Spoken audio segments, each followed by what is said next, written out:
Why did Melchizedek show up at that time? Why didn't he show up before the war? Why didn't he show up during the war? But he only shows up after the war. Because you see, Abraham was entering into sovereign wealth. 5 sovereign governments have pledged their wealth into the church pastor. You have it. Let's give us men. So if God does not bring an intervention instantly, the church will inherit the thing, bring it to the church, that will be to the detriment of doctrines. So Melchizedek, who is in the form of Christ, intervenes instantly. He comes in and then begins to do a transaction with Abraham. That is what tithe is truly for. So that before we enter into any sovereign wealth, you must have a transaction with God before. So what tithe does is to usher us into sovereign bonds, sovereign wealth of nations, so that the riches of the kingdom of darkness can be ours legally without them laying a claim to us. If not, they can claim us free for having taken a thing that is not consecrated. But remember, when I take a tithe, it is called consecrated. When I don't pay, it is called accursed. And so this is why Melchizedek shows up and Abraham pays tithe unto Melchizedek. It is to purify and to purge what Abraham is going to earn in the quest to touch that which is accursed by the kingdom of darkness, by the 5 kings. That principle has not stopped. So we tithe because, number 1, of divine interception. God will intercept an exchange between you and the destroyer. God will intercept an exchange between his child and the kingdom of darkness, so that legalistically they will not come back in to attack it after you gain it, and taking you like Lot was taken, so that you don't need divine intervention later. Intervention means the thing has taken place and now God is rescuing you. Interception means before it even starts, God has already come in, so it doesn't start at all.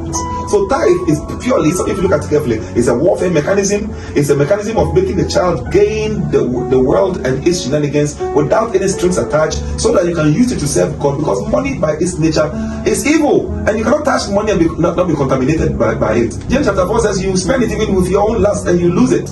So God attaches himself between us and material things. So it becomes the interception mechanism. So that when we take of the world, it doesn't contaminate us and drag us by its desire to the world. How many Christians didn't get money and later they forgot coming to church? How many Christians came to church, they were in trouble, you pray for them and they got what they call breakthrough. Put it that way for the sake of their context. And then you didn't see them anymore. And they got busy because the business is booming. Money can claim you supreme. So tithing is a way God put between you and your desires thereafter, so that when you gain it, it does not make you, see yourself too high. You can still worship God without these things. That's what tithing is for. So when you tithe and you're not getting the money back, it's because God is not entering into any covenant with you when it comes to money. Money is a sovereign guarantee. It's owned by governments of nations. Some of them God even put them there. They came to power by coup d'etat. Some of them killed people. Some of them are royal. And God has not laid his hands on that which does not belong to him. So if we use money from other countries to tithe in other churches, we shouldn't expect God to be giving us money back. No. The understanding is simple.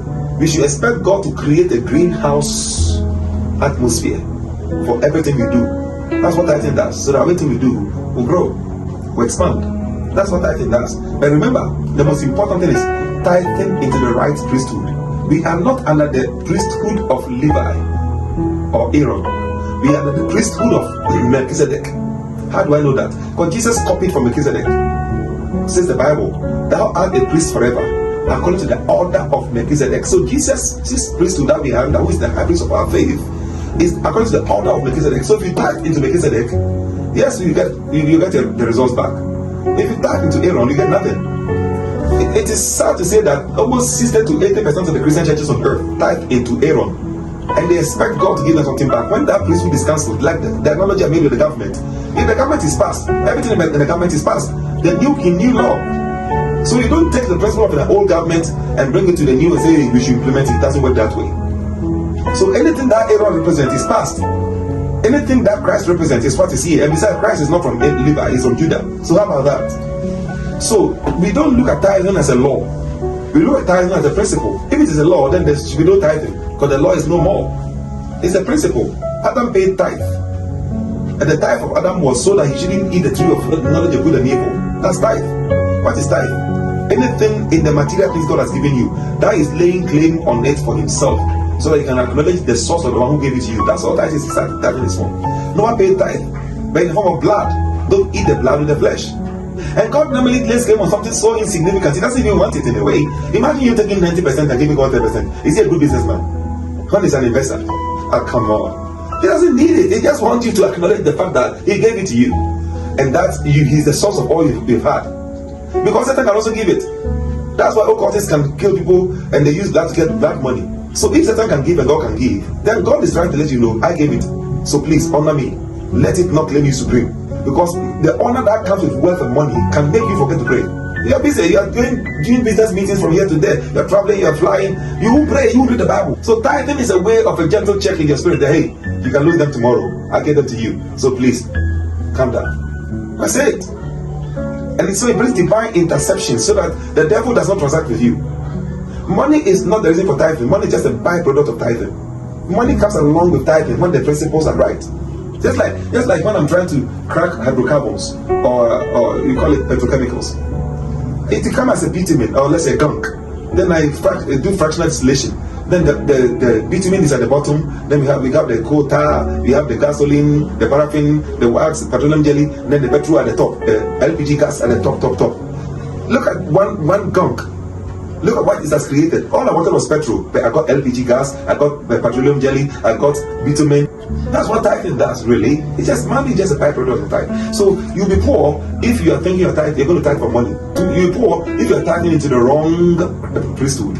And number 3, tithing does not bring you wealth. Tithing brings you opportunities. What are the opportunities? That God will intercept between you and the devil, so that it does not transact in the area where you're transacting. So that makes it free for all. So you can work without any demon coming to attack you. That's all. That's what tithing does. So many of us getting it wrong. Now, should we call it tithing? It's not necessary. Paul didn't call it tithing. Paul did call it giving, because tithing is a form of giving. So if I give my 10% and somebody give their 20%, is it still a tithing? So we shouldn't give it a name called tithing. We are giving it a name called giving. That's why in the time of the House of Apostles, look at Ananias and Sapphira. What they gave was a percentage, but because they lied, they died. So tithing can be 100%, it can be 80%, as long as it comes from your heart, and you acknowledge that God is the source of what I've gotten. For He anointed me to make wealth. For I'm the Lord your God who teaches your hand to make wealth, or who anoints you to prosper. These are the things. Once you know God is the source of my strength and the power, because it takes strength and power and some certain energies to make material wealth, and that's the truth. Because demons are behind it all.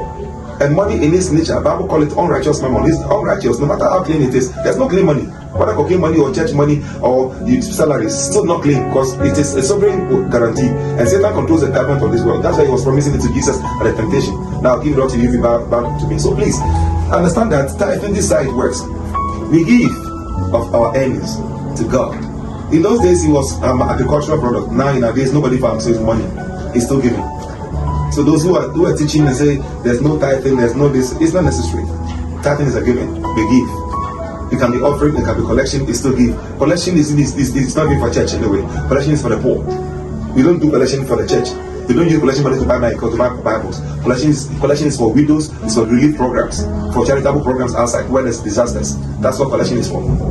Offerings, okay, those of you who are talking against tithe, for example, then talk against offerings then. Because those days offering was animals. You are attacking that tithe was animals and food stuff. Offering was also animals and food stuff. How about that? Yeah, it's okay to take offering in your church. Yeah, it's not okay to take tithe. You are getting it wrong. Please. They are all a class of giving. Don't give the name. It's just giving. That's it. But the concept should be, I'm giving it this into this priesthood for divine interception, not intervention. And then the byproduct to be money. That's it. Hallelujah.